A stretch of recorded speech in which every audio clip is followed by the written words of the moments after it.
Bonjour à tous et bienvenue sur ma chaîne Zilou Cuisine. Je vous retrouve aujourd'hui pour vous montrer une recette relativement simple à faire, assez longue à cuire, mais relativement simple à faire. Ce sont les rillettes de porc. Alors pour réaliser ces rillettes, vous aurez besoin de porc. Donc moi j'ai choisi des beaux rôtis dans l'échine. Il y a la quantité parce que ça va cuire quand même 4 heures. Et je vais après stériliser une partie des rillettes pour en avoir un petit peu tout au long de l'année. Donc quitte à cuire 4 heures, ben voilà, il faut quand même profiter des promotions sur le cochon et puis faire une belle quantité. Donc il vous faudra du porc, des oignons, de l'ail aussi éventuellement si vous aimez ça, du sel, du poivre, des aromates et puis de la graisse de cochon, c'est-à-dire du saindoux. Donc là, voilà, j'en ai pris, il y a différentes marques. Ça se garde très longtemps, parce que vous voyez là, moi je viens de l'acheter, on est en mars et ça se garde jusqu'à fin septembre. Donc là, j'en avais un reste. Donc alors, on va commencer d'ailleurs par ça. On va mettre le saindoux dans une grande marmite. Et donc là, je vais mettre un pain, c'est 250 grammes le pain. Donc là, je vais mettre un pain et demi. Hein. Il vous faut une viande qui soit quand même relativement grasse. Pas trop gras non plus, hein, parce que voilà, vous voyez, si c'est vraiment trop, si elle est très grasse, bah, vous ne mettrez pas vous mettrez moins de saindoux. Donc je vais couper ça. Alors moi j'aime bien les rillettes style rillettes du littoral, c'est-à-dire des rillettes avec des gros morceaux de viande. Donc je vais couper toute ma viande en petits cubes, mais pas trop petits puisque j'aime bien avoir des petits morceaux de viande. Donc je mets à fondre mon saindoux et je taille ma viande en cubes. Voilà, donc j'ai coupé en morceaux ma viande et le gras est fondu. Alors par contre je m'aperçois comme ma gamelle est quand même, on fait tout, est quand même assez grand. J'ai pas très haut de gras dans le fond. Donc je vais venir tout de suite mettre mon autre plaquette. Donc je vais, pendant que le dernier paquet de saindoux là est en train de fondre, je vais essayer de débarrasser un petit peu, de faire de la place. Et je vais venir couper très fin mes oignons. Alors les oignons c'est facultatif, mais moi je trouve que ça donne du goût. Vous pouvez, si vous préférez, mettre des oignons lyophilisés. C'est au choix, mais enfin bon, quand on peut mettre des aromates frais, c'est aussi bien. Voilà, ça fait un beau plat de viande. Alors, eh bien, moi je vais mettre 2 beaux oignons comme ça. Allez, c'est parti, je vais couper ça menu. Donc c'est pour parfumer, donc dans ma gamelle, je ne vais pas les faire roussir, hein, il va falloir qu'ils cuisent, qu'ils fondent, enfin, donc ils vont cuire lentement avec mon petit fricot là, et je veux pas de coloration. Par contre, il va falloir couper les menus parce que les rillettes, on va surtout effilocher au bout de 4 heures. Vous allez voir, la viande elle va s'effilocher toute seule et on effiloche à la fourchette, mais on mixe si vraiment il y a des gros morceaux de gras ou de choses comme ça, on va le mixer à la fin, mais on mixe vraiment très très peu, hein. C'est pas, on veut des morceaux de viande, on veut pas une émulsion, c'est pas de la crème de foie, hein, qu'on fait. C'est vraiment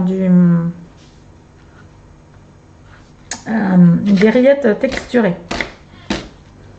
Et alors après, ces fameuses rillettes, bah, vous pourrez les manger sur une tartine de pain, ou alors faire comme mes cousins normands, hein, chez qui j'avais mangé ça pour la première fois, et j'en refais de temps en temps, c'est très très bon. Vous mettez une pomme de terre, vous épluchez des pommes de terre, ou même vous les lavez bien, vous coupez votre pomme de terre en deux, vous faites un petit trou dans le milieu, enfin vous la creusez dans le milieu, et vous y déposez des rillettes maison, des grosses rillettes maison, et on enfourne ça, et le gras de la rillette va venir nourrir la pomme de terre en cuisant au four. Et vous avez votre, la viande qui reste dans la pomme de terre. Le gras, c'est bien a bien nourri la patate en cuisant. Servi avec une petite salade verte, c'est délicieux. Alors merci les cousins normands pour la recette. Alors je vais ajouter également un petit peu d'ail. Je vais mettre quelques éclats d'ail. Tant que je vais venir les mettre ici. Alors l'ail, je pense que c'est peut-être pas la peine de le couper en petits morceaux parce que l'ail, au bout de 4 heures de cuisson, vu la taille de mes gousses d'ail, je pense que ça fera de la purée de toute façon. Alors quand ma graisse là va être bien chaude, je vais faire saisir la viande. Et puis quand la viande va, histoire de colorer un tout petit peu la viande. Et puis je vais venir après y ajouter mes oignons. Vous aurez besoin également d'aromates. Alors, qui dit aromates, il vous faut au moins du thym et du laurier. Vous pouvez après agrémenter, mettre, si vous voulez mettre la sauge par exemple, se marie bien aussi avec le cochon. Vous pouvez mettre des épices à Rabelais si vous en avez par exemple. Du poivre, parce que ça demande quand même à être bien relevé, bien poivré. On va mettre un petit peu d'eau aussi, mais alors pas trop, parce que c'est le gras normalement qui fait confire. Mais au bout de 4 heures, l'eau va évaporer, ça va permettre quand même de limiter aussi l'apport en matière grasse. Et du sel, je vais vous donner toutes les informations de toute façon sur les quantités de grammage par kilo de viande dans la barre dessous. Donc là, moi j'ai 3,5 kg de viande, donc ça commence quand même à faire un petit peu. Allez, on va passer, je vais mettre mes morceaux, je vais faire de la place pour pouvoir me mettre là. Hop, le temps de mettre les morceaux de viande dans la gamelle pour que vous puissiez voir. Une cuillère en bois, vous voyez. Voilà, pour voir si c'est chaud, on met toujours, les Asiatiques font ça, ils mettent une petite baguette en bois et si ça fait des petites bulles, c'est que c'est chaud. Donc là, on va venir, je vais prendre des gants et je vais venir déposer ma viande.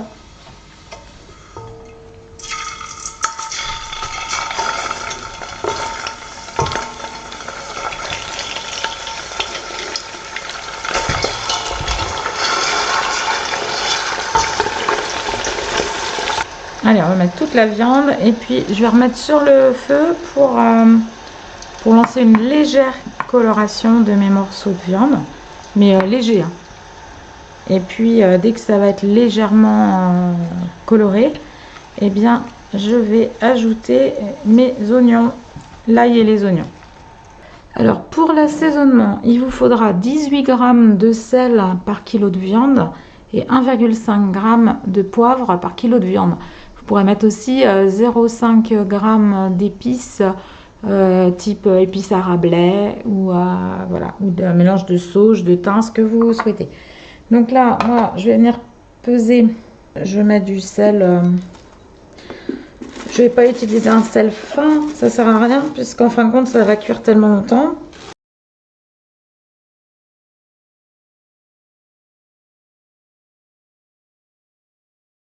Donc voilà les proportions. Moi je vous ai donné les proportions par kilo de viande. Hop, on va mettre ça de côté. Donc vous voyez, pour toute la quantité de viande que j'ai eue, voilà ce qu'il va falloir comme assaisonnement. Allez, je vais jeter un petit coup d'œil sur ma viande. Alors moi j'aime bien aussi avoir dans les rillettes, j'aime bien avoir des petits morceaux de poivre, du poivre concassé, là, du poivre à steak. Donc je vais en rajouter quand même un petit peu. Enfin, un petit peu, pas mal. Voilà, de manière à avoir à retrouver les petits morceaux quand même de poivre dans les rillettes. Donc vous voyez jusque là, rien de compliqué, de la viande coupée en petits morceaux, du saindoux, donc de la graisse de cochon, dans lequel on fait revenir les rillettes. En fin de compte, c'est un petit peu comme du confit de canard, sauf que le confit de canard, c'est la viande qu'on fait confire dans de la graisse de canard. Les rillettes, c'est du cochon qu'on fait confire dans de la graisse de cochon.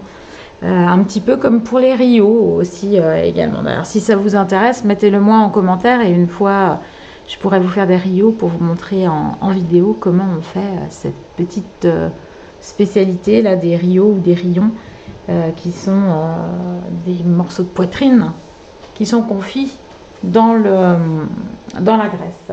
Voilà, donc ma viande a légèrement coloré. Je viens ajouter ici donc mon mélange ail, oignon que j'avais finement ciselé. Hop.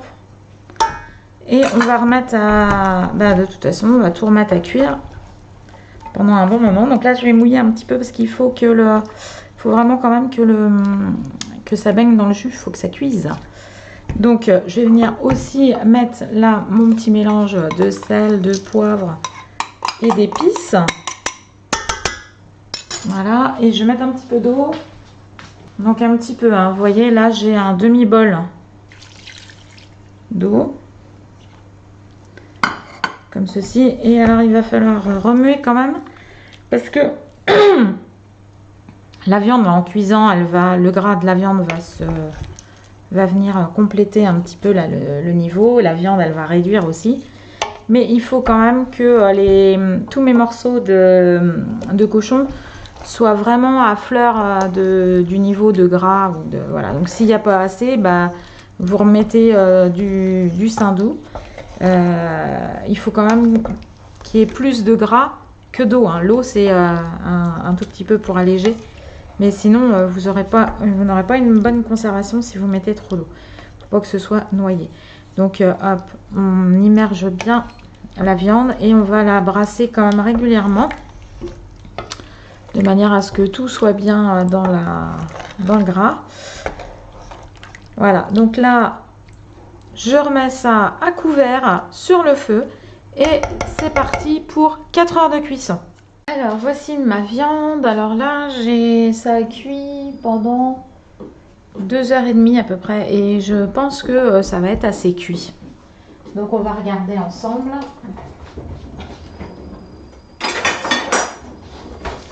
Alors, vous voyez, c'est ce que je vous disais, que ça a rendu quand même du gras. Parce que mes morceaux de viande ont bien diminué. Déjà, je les avais pas coupés trop gros quand même. Et ils ont bien diminué. C'est ce qui a fait aussi certainement que ça a cuit plus vite. Donc, vous voyez, j'ai pas mal de gras. Hein. Mes morceaux, de toute façon, ils sont immergés. J'aurais même pu ne pas mettre le petit verre d'eau dedans. J'aurais pu mettre aussi du vin blanc. Hein. Donc là, on va venir, vous voyez, les morceaux, ils se détachent. Donc, c'est ce qu'on veut obtenir. Donc là, je vais venir, j'égoutte, je mets, alors on garde le gras, hein. Le gras, on va le remettre après dedans. Je viens comme ça travailler par petits morceaux. Et vous voyez, ma viande, elle est assez cuite parce qu'elle s'émiette parfaitement. En fin de compte, on vient émietter comme ceci la viande en laissant des morceaux plus ou moins gros. Donc, hop, quand il y a des morceaux de gras, s'il y a des gros morceaux de gras, vous voyez, comme par exemple ici, j'ai un gros morceau de gras. Ce morceau de gras, hop, je vais le remettre là. Et tout ce qui est le gras et le gras fondu de cuisson, on va le mixer à la fin. Vous voyez, là, j'ai des morceaux. Je garde vraiment, je mets essentiellement la viande. Comme ça, dans tout ce qui est gras, hop, on retire parce que c'est pas agréable. Enfin, moi, à mon goût, je trouve que c'est pas agréable de tomber sur un gros morceau de gras quand on mange les rillettes. Donc, c'est la raison pour laquelle je le mixe. Voilà, donc vous voyez, on va faire ça avec toute la gamelle. Hop. Donc là, j'ai émietté, je mets de côté, hop. Et je vais renouveler l'opération comme ça, jusqu'à ce que je n'ai plus que du gras et le gras fondu et les morceaux, les morceaux plus gros de gras dans mon faitout. Allez, là, je vais couper et puis je vais vous remontrer quand ça va être fini. Vous voyez, je vais faire la même opération.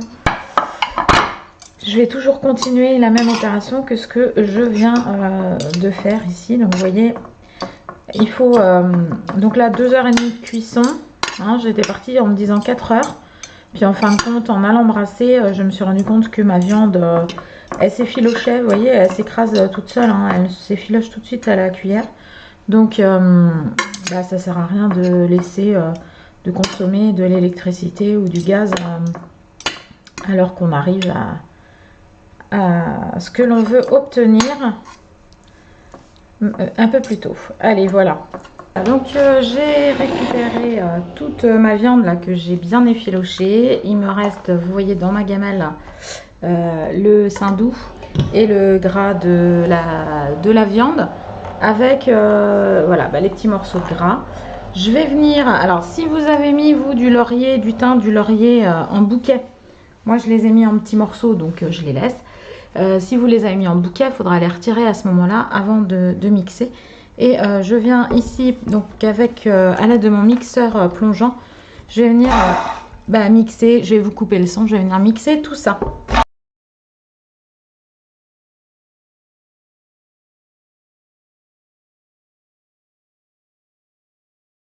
Alors forcément, le fait d'émulsionner, hein, ça va devenir plus, ça va faire blanchir un petit peu ma préparation. À présent, eh bien, elle est bien mixée, c'est à peu près, enfin liquide. Il y aura toujours des petits morceaux dedans, hein, mais hop. Et donc, vous allez venir couler ce gras, mélanger ce gras avec la viande. Bon là, moi, je vais plutôt faire l'inverse. Je vais plutôt mettre. Alors, si vous faites une terrine en petite quantité, vous venez bien mélanger et mouler ça dans une terrine. Et puis vous mettez au frais et vous attendez 24 heures avant de consommer. Là, moi je vais mettre, je vais tout remettre dans ma gamelle parce que je vais confectionner aussi. Alors je vais faire une verrine, mais je vais aussi faire des petits bocaux que je stériliserai demain. Alors si vous voulez stériliser, comme votre viande elle est cuite, ça sera 2 heures à partir du moment où ça bout. Où l'eau a atteint 100 degrés, où elle bout, c'est 2 heures de cuisson. Alors ça se congèle aussi, hein. Moi j'en congèle quelquefois, mais bon, il faut, quand c'est congelé, il faut penser à la sortir du congélateur. Quand c'est en stérilisé, c'est pratique quand on a quelqu'un qui arrive à l'improviste. Eh bien, on peut sortir un petit pot, ça permet d'avoir des réserves. Donc vous voyez ma mêlée qu'elle donne, hein. Il y a pas mal de viande, hein, par rapport au gras, donc je vous montrerai en photo ce que ça va donner une fois que ça va être refroidi. Bon ben moi je vais m'occuper de faire de préparer mes petits pots et puis le restant je le mets dans une terrine. Vous voyez, c'est tout bête. J'espère que cette recette vous aura plu, qu'elle vous donnera envie de réaliser vous-même vos rillettes. Je vous montre ce que ça donne une fois que ça va être froid, parce que là, chaud, c'est pas très alléchant, mais je vous assure, elles sont vraiment délicieuses. Allez, à très bientôt, bon appétit, Kenavo!